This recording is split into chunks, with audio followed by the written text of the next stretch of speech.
everyone. I'm Paul Hakimian, and welcome back to another week of the Paul Hakimian Show.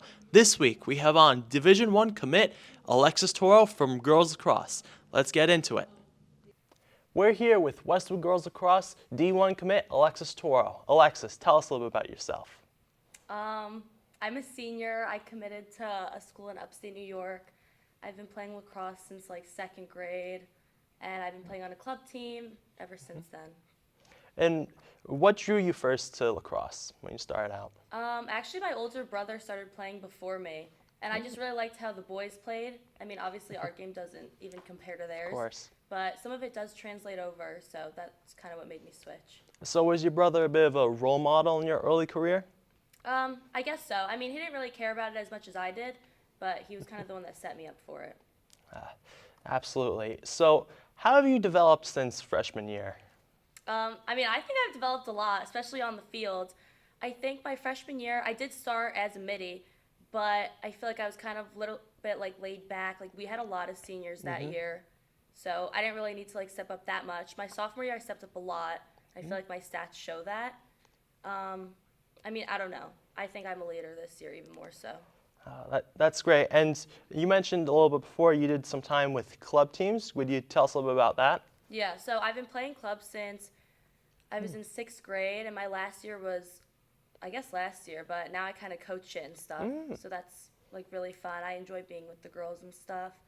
A lot of the teams we play have a lot of my club teammates, so I see them a lot every time we play them, like Mawa, IHA, and I played them both this year. Right. So. I remember reading that article in the North Yeah. Jersey about a Pascack Valley. What was it? The goalie, right? No, it was their midi actually. The midi, Yeah, and yes. she's one of my closest friends in the Mawa goalie. So. So you've really built a network across the whole girls lacrosse world around here. Yeah.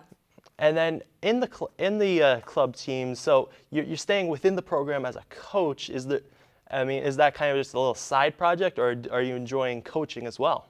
I feel like more so it's just a side project now, like before I go to college and stuff. But I have talked to my high school coach, and I do want to coach when I am done with college, like seriously. But I mean, right now, like I'm not even going to coach over the summer. I've just been coaching in the spring. Last year I coached in the fall, so. That might be something we have to keep an eye on. So how did playing in club teams contribute to your overall development as a lax character? I mean, club team is definitely a lot more competitive than high school because you have a lot of girls that like want to play in college and stuff. So that was really good. I feel like it kind of set me up for playing in college more so. And I feel like the girls that are on club teams now are the ones that are, I guess, like put in the more work than everyone else on the high school team. So they're like the players that contribute the most. I like what you said there about putting in the work. Would you say you're kind of a doer on the fields? I mean, I think so.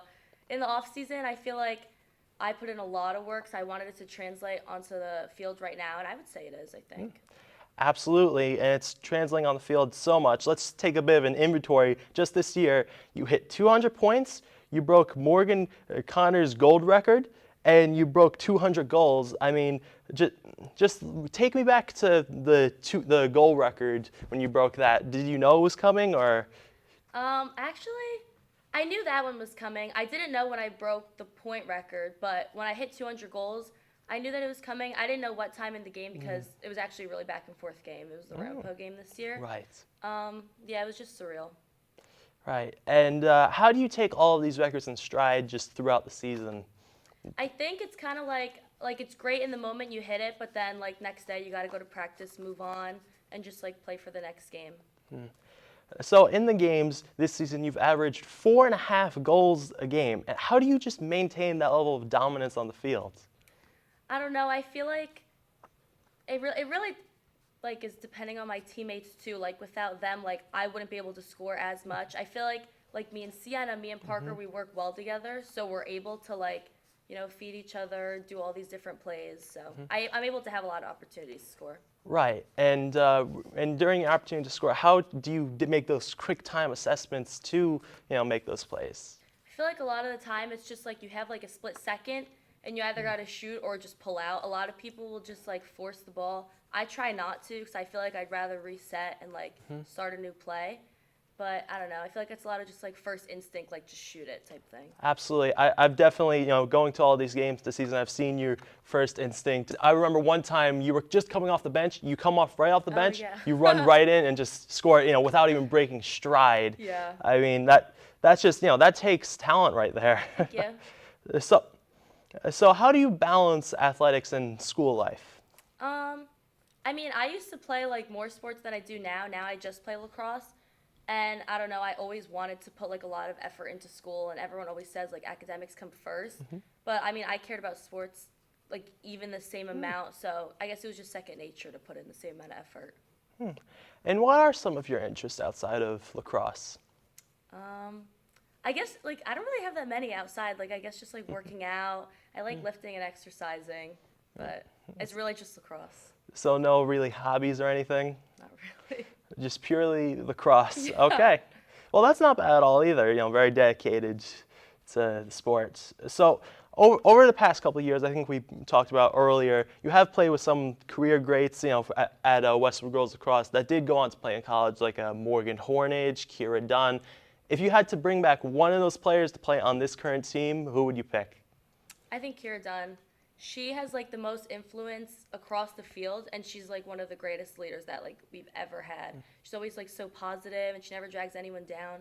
And she's just a very versatile player. So Absolutely. Great pick. So speaking of leadership, now that you're in your senior year, how have you kind of fallen into more of a leadership role?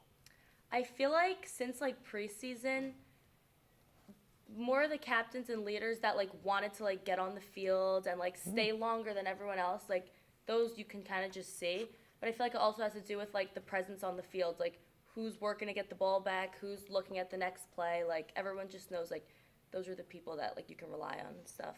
Definitely. And all right, so now I'm shifting gears a little bit.